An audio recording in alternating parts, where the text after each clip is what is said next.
किए कि उसका जो फन था उसके फन से खून निकलने लगा और वो मूर्छित हो गया। नाग पत्नियां भगवान से प्रार्थना करने लगी, प्रभु मेरे पति को छोड़ दो। भगवान ने कहा कैसे छोड़ दो? इसने जमुना जी के जल को विषाक्त किया, मैं इसे नहीं छोड़ सकता। नाग पत्नियां भगवान से कहने लगी, प्रभु आपने हमारे ऊपर इतनी बड़ी कृपा की है कि मैं इसका वर्णन नहीं कर सकती। भगवान ने कहा कृपा?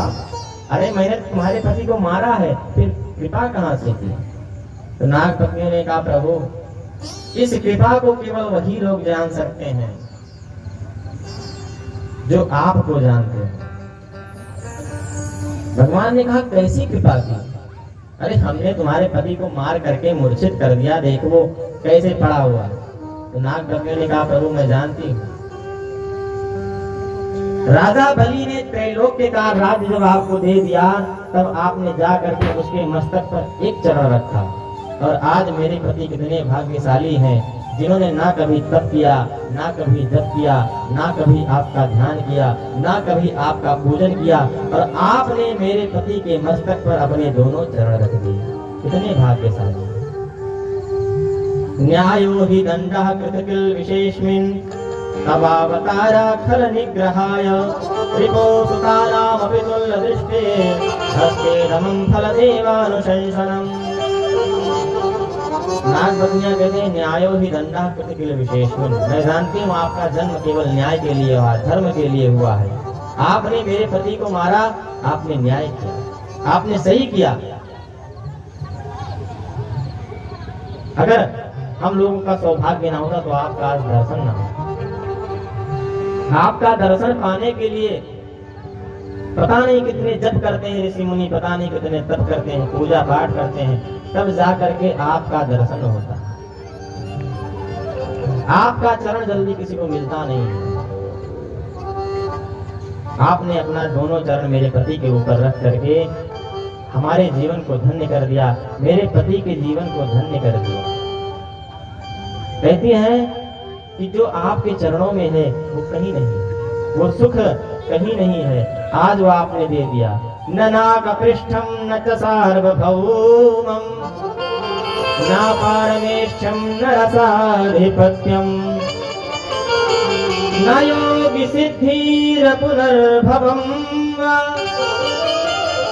वाञ्छन्ति यत्पादरजः प्रपन्नः।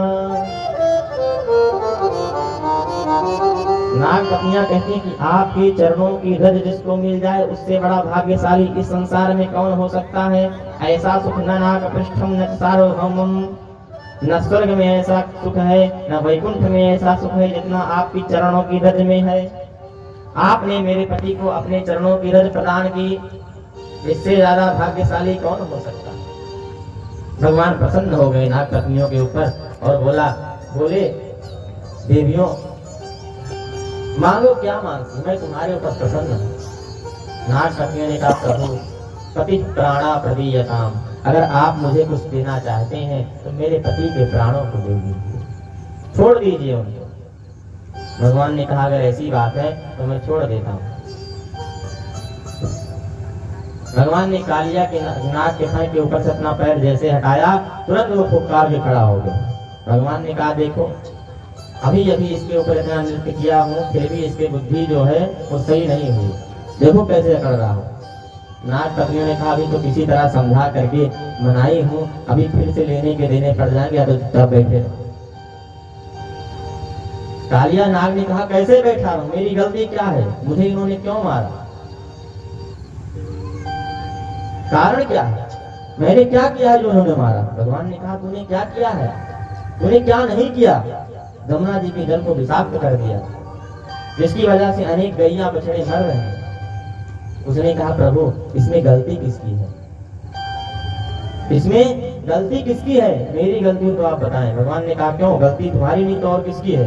उसने कहा, प्रभु सर्पों को किसने बनाया। भगवान ने कहा, मैंने बनाया। उसने कहा, सर्पों के मुख में विष किसने दिया। भगवान ने कहा, मैंने दिया। तो उसने कहा, भगवान अमृत और विष दोनों समुद्र मंथन में निकला था, आप विष की जगह अगर हमारे मुख में अमृत डाल देते तो जमुना जी का जल कैसे विषाक्त होता है? आपने हमको जो दिया वही मैंने आपको दे दिया, इसमें मैं गलत कैसे हूं? मेरी गलती कहां? तन मन धन सुख संपत्ति सब कुछ है तेरा, तेरा तुझको अर्पण क्या लागे मेरा। मैंने आपका ही तो अर्पण किया। आपने मुझे विष दिया, विष की जगह अगर दूध अमृत की डाल देते तो मुझे लोग मारने की बजाय खिलाते पालते। लेकिन जो कोई मुझे देखता है मारने की चेष्टा करता है। क्यों? आपकी वजह से। आपने हमारे मुख में विष दिया। भगवान ने कहा अगर मैंने तुम्हारे मुख में विष दिया है, सर्पों के मुख में विष दिया है, मैं मानता हूं, तो उनके रहने का स्थान भी तो बनाया है। समुद्र के बीच में एक रमणक द्वीप है, वहां पर सर्पों का निवास है, तुम वहां जाकर के रहो। तुम यहाँ मेरे जमुना जी के अंदर क्यों आ गए? ब्रज वालों को तकलीफ देने के लिए क्यों आ गए? गैयाओं को तकलीफ देने के लिए क्यों आ गए? यहाँ पर जमुना जी के जल को विषाक्त क्यों कर दिया? उसने कहा प्रभु मैं वही रहता था, लेकिन वहां पर आपके गरुड़ देवता जो है ना, वो आकर के हम सर्पों को खा जाते थे। वो आते थे और हम सर्पों को खा जाते थे। तो भगवान ने कहा वहां खा जाते थे, यहाँ क्या हुआ? यहाँ तो तुम्हें और कहीं कोई स्थान नहीं मिला? तो उसने कहा प्रभु यहाँ पर एक ऋषि ने गरुड़ को श्राप दिया था कि अगर गरुड़ जा करके वृंदावन में अगर सर्पों को खाएगा तो वो मारा जाएगा, इसलिए गरुड़ देवता यहाँ नहीं आते। अत्तत् प्रविश्य गरुणो यदि मत्स्यान् सखादति सद्यः प्राणैर्युज्येत सत्यमेव प्रवाम्यहम्। अगर गरुड़ देवता यहाँ आकर के किसी की हत्या करेंगे, किसी को मारेंगे या किसी को खाएंगे तो सत्यो प्राणायुज्येत, उनके प्राण चले जाएंगे। इसलिए वृंदावन में गरुड़ देवता नहीं आते हम लोगों को मारने के लिए। इसलिए मैं उनसे छुप करके यहाँ आकर के जमुना जी के अंदर बैठा। भगवान ने कहा चलो ठीक है, अब तुम्हें कोई कुछ नहीं बोलेगा। क्यों? क्योंकि अब अपने चरण की मोहर मैंने तुम्हारे मस्तक पर लगा दी। अब तुमको कोई नहीं छुएगा। जाओ, तुम्हें जहां जाना हो तुम जा करके रमणक द्वीप में वास करो, तुम्हें अब गरुड़ देवता नहीं छुएंगे। क्यों? क्योंकि मैंने अपनी मोहर तुम्हारे मस्तक पर लगा दी। दो प्रकार के जानवर होते हैं, एक पालतू और एक फालतू। दो प्रकार के कुत्ते होते हैं, पालतू और फालतू। जो फालतू होता है उसे लोग जगह जगह मारते हैं, डंडा फेंक कर मारते हैं। लेकिन अगर फालतू कुत्ते को किसी ने मार दिया तो उसका मालिक आकर के लड़ जाता, तुमने मेरे कुत्ते को क्यों मारा? भगवान ने कहा आज से तुम मेरे पालतू हो गए, तुम्हें कोई छू नहीं सकता।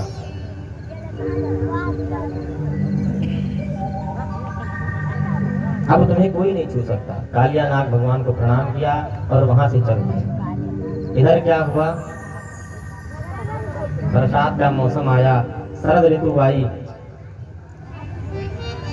इत्थम सरस्वज्जलम पद्माकर सुगंधिना नेविशत वायुना वातम सगो गोपाल को। शरद ऋतु आई, भगवान वेणु वादन करते हैं तो सर्वभूत मनोहरम कितु वेणुरोम राजन सर्वभूत मनोहरम। भगवान ने वेणु वादन किया, जितने संसार के लोग थे सम्मोहित हो गए। ऐसी बंसी बजाई कि गोपी लोग ग्वाल बाल भगवान की बंसी को सुन करके उनके गुणगान का बखान करने, उनकी कीर्ति गाने लगे। कहते हैं कि जब बंसी बजाते हैं तो भगवान दिखते कैसे हैं, लगते कैसे हैं? मरहापीडं नटवरवपुः कर्णयो कर्णिकारं बिभ्रतवासः कनककपशं वैजयन्तीं च मालां रन्ध्रानवेणोरधरसुधया पूरयन् गोपवृन्दैः वृंदारण्यम स्वपदरमणं प्राविशद्गीतकीर्तिः। गोप गोपीजन कहते हैं वराह पीडम, हे प्रभु आपने मोर पंख का मुकुट धारण किया है। मोर पंख का मुकुट भगवान क्यों धारण करते हैं? और पक्षी हैं, संसार में बहुत सारे पक्षी हैं, लेकिन मोर का ही पंख भगवान क्यों लगाते हैं? मोर का पंख भगवान इसलिए लगाते हैं कि मोर को योगी पक्षी माना गया है। मोर कभी भोग नहीं करता। पर भगवान श्री कृष्ण कहना चाहते हैं कि आगे मैं रास लीला करूंगा, लेकिन मन में कोई ये मत लाना कि मैं भोगी हूँ, मैं परम योगेश्वर हूँ। इसलिए मोर का पंख धारण करते हैं। और पंख का संस्कृत में होता है पक्ष। पक्ष माने पंख। तो मानो भगवान यहाँ कहना चाहते हैं कि मैं भी पक्ष लेता हूँ। अब बताइए भगवान पक्ष लेते हैं। हनुमान जी ने कहा प्रभु आप तो समदर्शी हैं, फिर आप राक्षसों को मारते हैं, देवताओं को बचाते हैं, आप समदर्शी तो राक्षसों को मारते क्यों हैं? भगवान ने कहा हनुमान जी मैं जरूर समदर्शी हूँ, लेकिन जब कहीं ऐसी बात आ जाती है तो मुझे पक्ष लेना पड़ जाता है। जब मेरे भक्तों के ऊपर कष्ट आ जाता है तो पक्ष लिए बिना रह नहीं पाता। और यहाँ देखिए देवता लोग भी भगवान को अपने पक्ष में करने की कोशिश करते हैं। जब भगवान की स्तुति करने जाते हैं तो कहते क्या है, जय जय सुर नायक जन